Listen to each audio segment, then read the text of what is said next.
চতুর্থ পর্ব। বাহিরে এইমাত্র শ্রাদ্ধ শেষ হইয়া গিয়াছে। আসন হইতে উঠিয়া রমেশ অভ্যাগত দিগের সহিত পরিচিত হইবার চেষ্টা করিতেছে। বাড়ির ভিতরে আহারের জন্য পাতা পাতিবার আয়োজন হইতেছে। এমন সময় একটা গোলমাল হাঁকাহাঁকি শুনিয়া রমেশ ব্যস্ত হইয়া ভিতরে আসিয়া উপস্থিত হইল। সঙ্গে সঙ্গে অনেকেই আসিল। ভিতরে রন্ধনশালার কপাটের একপাশে একটি 25-26 বছরের বিধবা মেয়ে জড়সড় হইয়া পিছন ফিরিয়া দাঁড়াইয়া আছে এবং আরেকটি প্রৌঢ়া রমণী তাহাকে আগলাইয়া দাঁড়াইয়া ক্রোধে চোখ মুখ রক্তবর্ণ করিয়া চিৎকারে অগ্নিস্ফুলিঙ্গ বাহির করিতেছে। বিবাদ বাঁধিয়াছে পরাণ হালদারের সহিত। রমেশকে দেখিবা মাত্র প্রৌঢ়া চেঁচাইয়া প্রশ্ন করিল, হ্যাঁ বাবা, তুমি গাঁয়ের একজন জমিদার, বলি যত দোষ কি এই খেন্তি বামনির মেয়ের? মাথার উপর আমাদের কেউ নেই বলে কি যতবার খুশি শাস্তি দেবে? গোবিন্দকে দেখিয়াই কহিল, ওই উনি মুখুজ্জে বাড়ির গাছ পিতিষ্ঠের সময় জরিমানা বলে স্কুলের নামে 10 টাকা আমার কাছে আদায় করেননি কি? গাঁয়ের 16 আনা শেতলা পুজোর জন্যে দুজোড়া পাঁঠার দাম ধরে নেননি কি? তবে কতবার ওই এক কথা নিয়ে ঘাঁটাঘাঁটি করতে চান শুনি? রমেশ ব্যাপারটা কি কিছুতেই বুঝিতে পারিল না। গোবিন্দ গাঙ্গুলি বসিয়াছিল, মীমাংসা করিতে উঠিয়া দাঁড়াইল। একবার রমেশের দিকে একবার প্রৌঢ়ার দিকে চাহিয়া গম্ভীর গলায় কহিলেন, যদি আমার নামটাই করলে ক্ষান্তমাসি তবে সত্যি কথা বলি বাছা, খাতিরে কথা কইবার লোক এই গোবিন্দ গাঙ্গুলি নয়। সে দেশ শুদ্ধ লোক জানে। তোমার মেয়ের প্রায়শ্চিত্ত হয়েছে, সামাজিক জরিমানাও আমরা করেছি, সব মানি, কিন্তু তাকে যজ্ঞিতে কাঠি দিতে তো আমরা হুকুম দিইনি। মরলে ওকে পোড়াতে আমরা কাঁধ দেব, কিন্তু ক্ষান্তমাসি চিৎকার করিয়া উঠিল, মরলে তোমার নিজের মেয়েকে কাঁধে করে পুড়িয়ে এসো বাছা, আমার মেয়ের ভাবনা তোমাকে ভাবতে হবে না। বলি, হ্যাঁ গোবিন্দ, নিজের গায়ে হাত দিয়ে কি কথা কও না? তোমার ছোট ভাজ যে ওই ভাঁড়ার ঘরে বসে পান সাজছে, সে তো আর বছর মাস দেড়েক ধরে কোন কাশিবাস করে অমন হলদে রোগা সলতেটির মতো হয়ে ফিরে এসেছিল শুনি। সে বড়লোকের বড় কথা বুঝি। বেশি ঘাঁটিও না বাপু, আমি সব জারি জুরি ভেঙে দিতে পারি।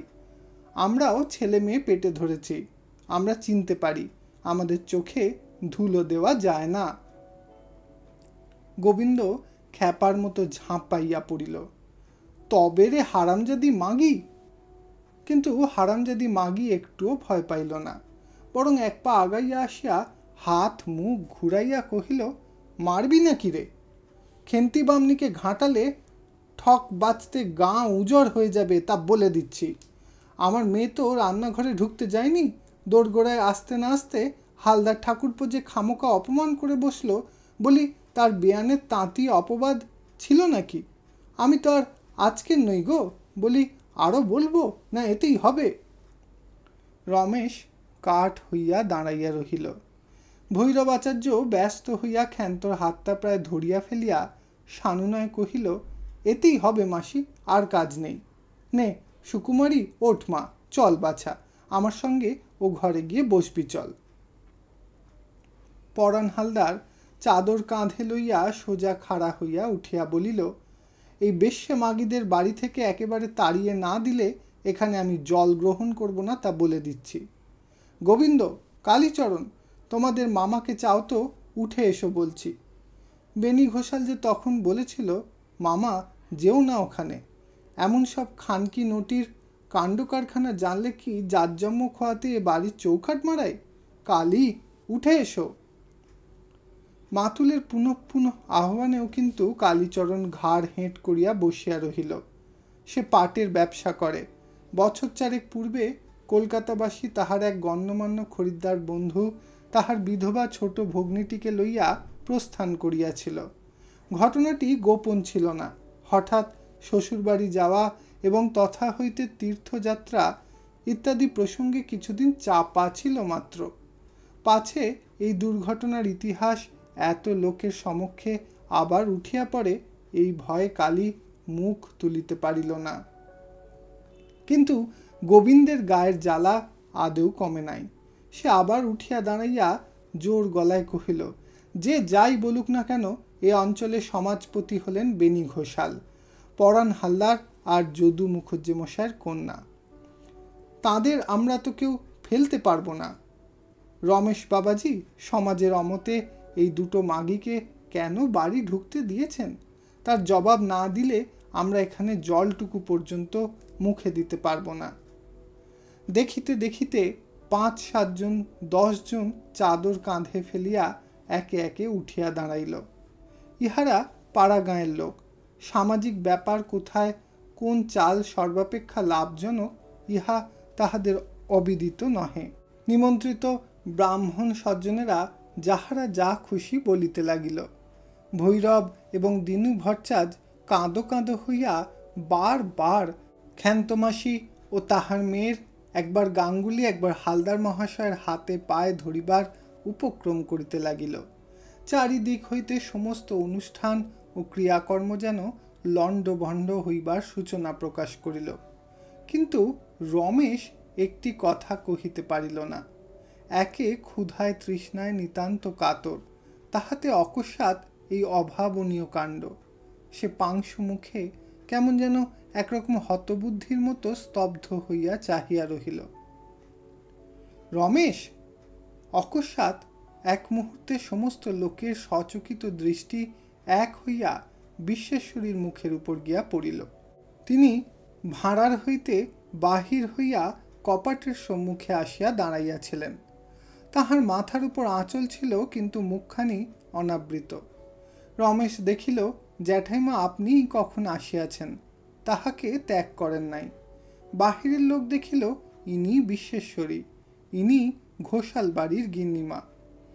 পল্লীগ্রামে শহরের কড়া পর্দা নাই। তত্রাচ বিশ্বেশ্বরী বড় বাড়ির বধূ বলিয়াই হোক কিংবা অন্য যে কোনো কারণেই হোক, যথেষ্ট বয়ঃপ্রাপ্তি সত্ত্বেও সাধারণত কাহারও সাক্ষাতে বাহির হইতেন না। সুতরাং সকলেই বড় বিস্মিত হইল। যাহারা শুধু শুনিয়াছিল কিন্তু ইতিপূর্বে কখনো চোখে দেখে নাই, তাহারা তাহার আশ্চর্য চোখ দুটির পানে চাহিয়া একেবারে অবাক হইয়া গেল। বোধ করি তিনি হঠাৎ ক্রোধবশেই বাহির হইয়া পড়িয়াছিলেন। সকলে মুখ তুলিবা মাত্র তিনি তৎক্ষণাৎ থামের পার্শ্বে সরিয়া গেলেন। সুস্পষ্ট তীব্র আহ্বানে রমেশের বিহ্বলতা ঘুচিয়া গেল। সে সম্মুখে অগ্রসর হইয়া আসিল। জ্যাঠাইমা আড়াল হইতে তেমনি সুস্পষ্ট উচ্চ কণ্ঠে বলিলেন, গাঙ্গুলি মশাইকে ভয় দেখাতে মানা করে দে রমেশ, আর হালদার মশাইকে আমার নাম করে বল যে আমি সবাইকে আদর করে বাড়িতে ডেকে এনেছি। সুকুমারীকে অপমান করবার তার কোনো প্রয়োজন ছিল না।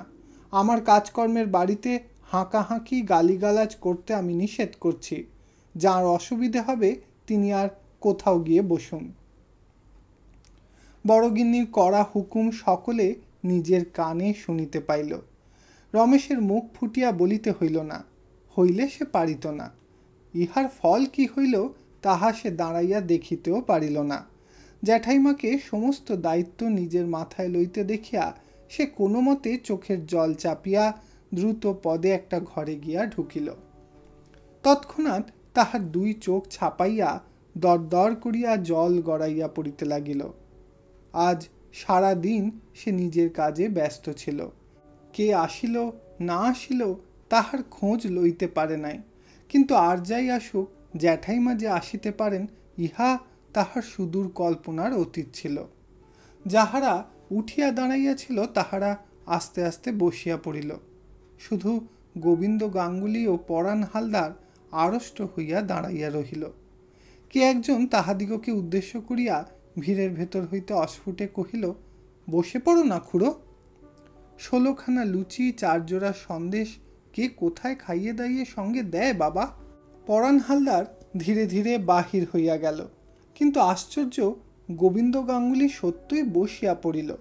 তবে মুখখানা সে বরাবর ভারী করিয়া রাখিল এবং আহারের জন্য পাতা পড়িলে তত্ত্বাবধানের ছুতা করিয়া সকলের সঙ্গে পংক্তি ভোজনে উপবেশন করিল না।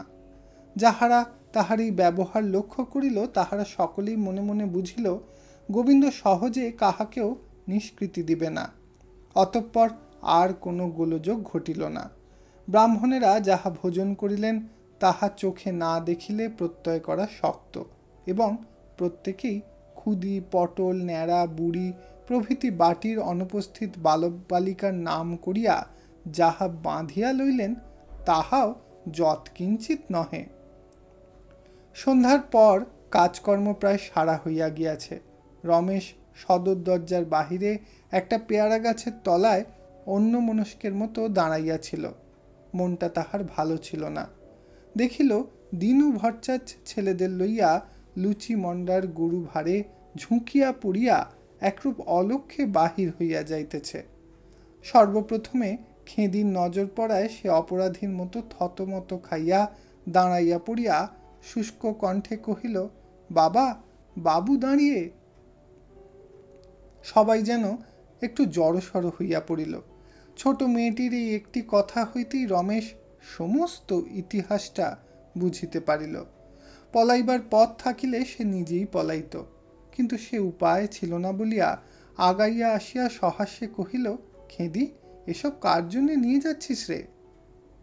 তাহাদের ছোট বড় পুঁটলিগুলির ঠিক সদুত্তর খেদি দিতে পারিবে না আশঙ্কা করিয়া দিনু নিজেই একটুখানি শুষ্ক ভাবে হাসিয়া বলিল, পাড়ার ছোট লোকদের ছেলেপিলেরা আছে তো বাবা, এঁটো কাঁটাগুলো নিয়ে গেলে তাদের দুখানা চারখানা দিতে পারবো। সে যাই হোক বাবা, কেন যে দেশ শুদ্ধ লোক ওকে গিন্নিমা বলে ডাকে তা আজ বুঝলুম। রমেশ তাহার কোনো উত্তর না করিয়া সঙ্গে সঙ্গে ফটকের ধার পর্যন্ত আসিয়া হঠাৎ প্রশ্ন করিল, আচ্ছা ভট্টাচার্য মশাই, আপনি তো এদিকের সমস্তই জানেন, এ গাঁয়ে এত রেশারেশি কেন বলতে পারেন? দিনু মুখে একটা আওয়াজ করিয়া বার দুই ঘাড় নাড়িয়া বলিল, হায় রে বাবাজি, আমাদের কুয়াপুর তো পদে আছে। যে কাণ্ড এ কদিন ধরে খেদির মামার বাড়িতে দেখে এলুম, 20 ঘর বামুন কায়েতের বাস নেই। গাঁয়ের মধ্যে কিন্তু 4টে দল। হরনাথ বিশ্বাস 2টো বিলিতি আমরা পেরেছিল বলে তার আপনার ভাগ্নেকে জেলে দিয়ে তবে ছাড়লে। সমস্ত গ্রামেই বাবা এই রকম। তাছাড়া মামলায় মামলায় একেবারে শতচ্ছিদ্র। খেদি, হরিধনের হাতটা একবার বদলে নে মা। রমেশ আবার জিজ্ঞাসা করিল, এর কি কোনো প্রতিকার নেই ভট্টাচার্য মশাই? প্রতিকার আর কি করে হবে বাবা, এ যে ঘোর কলি। ভট্টাচার্য একটা নিঃশ্বাস ফেলিয়া কহিল, তবে একটা কথা বলতে পারি বাবাজি, আমি ভিক্ষে শিক্ষে করতে অনেক জায়গাতেই তো যাই, অনেকে অনুগ্রহ করেন। আমি বেশ দেখেছি তোমাদের ছেলে ছোকরাদের দয়া ধর্ম আছে, নেই কেবল বুড়ো বেটাদের। এরা একটু বাগে পেলে আর একজনের গলায় পা দিয়ে জিভ বার না করে আর ছেড়ে দেয় না। বলিয়া দিনু যেমন ভঙ্গি করিয়া জিভ বাহির করিয়া দেখাইল, তাহাতে রমেশ হাসিয়া ফেলিল। দিনু কিন্তু হাসিতে যোগ দিল না, কহিল, হাসির কথা নয় বাবাজি, অতি সত্য কথা। আমি নিজেও প্রাচীন হয়েছি, কিন্তু তুমি যে অন্ধকারে অনেক দূর এগিয়ে এলে বাবাজি। তা হোক ভট্টাচার্য মশাই, আপনি বলুন, রমেশ প্রত্যুত্তর করিল। ভট্টাচার্য কহিল, কি আর বলবো বাবা, পাড়াগা মাত্রই এই রকম। এই গোবিন্দ গাঙ্গুলি, এ বেটার পাপের কথা মুখে আনলে প্রায়শ্চিত্ত করতে হয়। খ্যান্তি বামনি তো আর মিথ্যে বলেনি, কিন্তু সবাই ওকে ভয় করে। জাল করতে, মিথ্যে সাক্ষী, মিথ্যে মকদ্দমা সাজাতে ওর জুড়ি নেই। বেনিবাবু হাত ধরা, কাজেই কেউ একটি কথা কইতে সাহস করে না, বরঞ্চ ওই 5 জনের জাত মেরে বেড়ায়। রমেশ অনেকক্ষণ পর্যন্ত আর কোনো প্রশ্ন না করিয়া চুপ করিয়া সঙ্গে সঙ্গে চলিতে লাগিল। রাগে তাহার সর্বাঙ্গ জ্বালা করিতেছিল। দিনু নিজেই বলিতে লাগিল, এই আমার কথা তুমি দেখে নিও বাবা, খ্যান্তি বামনি সহজে নিস্তার পাবে না। গোবিন্দ গাঙ্গুলি, পরাণ হালদার, দুটো ভীমরুলের চাকে খোঁচা দেওয়া কি সহজ কথা? কিন্তু যাই বলো বাবা, মাগির সাহস আছে। আর সাহস থাকবে নাই বা কেন? মুড়ি বেচে খায়, সব ঘরে যাতায়াত করে, সকলের সব কথা টের পায়। ওকে ঘাঁটালে কেলেঙ্কারির সীমা পরিসীমা থাকবে না তা বলে দিচ্ছি। অনাচার আর কোন ঘরে নেই বলো? বেণীবাবুকেও রমেশ সভায় বাঁধা দিয়া বলিল, থাক, বর্দার কথায় আর কাজ নেই। দিনু অপ্রতিভ হইয়া উঠিল, কহিল, থাক বাবা, আমি দুঃখী মানুষ, কারো কথায় আমার কাজ নেই। কেউ যদি বেণীবাবুর কানে তুলে দেয় তো আমার ঘরে আগুন। রমেশ আবার বাধা দিয়া কহিল, ভট্টাচার্য মশাই, আপনার বাড়ি কি আরো দূরে? না বাবা, বেশি দূর নয়, এই বাঁধের পাশেই আমার কুঁড়ে। কোনোদিন যদি... রমেশ কহিল, আসবো বই কি, নিশ্চয়ই আসব। বলিয়া রমেশ ফিরিতে উদ্যত হইয়া কহিল, আবার কাল সকালেই তো দেখা হবে, কিন্তু তারপরেও মাঝে মাঝে পায়ের ধুলো দেবেন। বলিয়া রমেশ ফিরিয়া গেল। দীর্ঘজীবী হও, বাপের মতো হও বলিয়া দিনু ভট্টাচার্য অন্তরের ভিতর হইতে আশীর্বচন করিয়া ছেলেপুলে লইয়া চলিয়া গেল। ইতি পল্লী সমাজ উপন্যাসের ৪র্থ পর্ব সমাপ্ত হল। ধন্যবাদ।